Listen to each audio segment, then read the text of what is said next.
Dəyərli, elmli şəxsiyyət Lev Tolstoyun da bu əxlaq barəsində öz fikirləri mövcuddur. Buyurur ki, dünyanın 7 möcüzəsi ki var deyirlər, mən onlardan xəbərsizəm. İşim yoxdur o 7 möcüzə ilə, mən onu bilmirəm.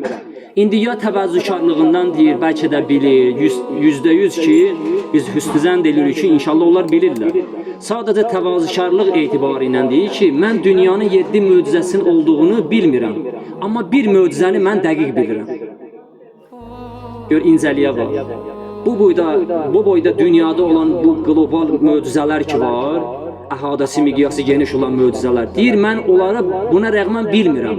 Amma mən bir dəqiq möcüzənin olduğunu bilirəm. O da deyir, bundan ibarətdir ki, insanın daxilində olan əxlaqi möcüzədir.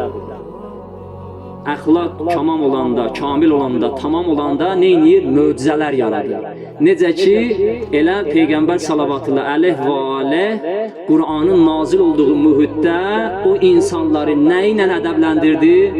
Əxlaqı ilə, Qur'an ayəsi ilə, vurmaqlıqla, döyməkliklə, üzr istəyirəm, acı söz deməkliklə yox. Öz ədəb əxlaqı ilə neyləndir? Onları susturdu, onları mədəniyyət bəxş elədi, onlara ədəb verdi, onlara ilahi dəyərləri yerinə yetirməyi aşıladı.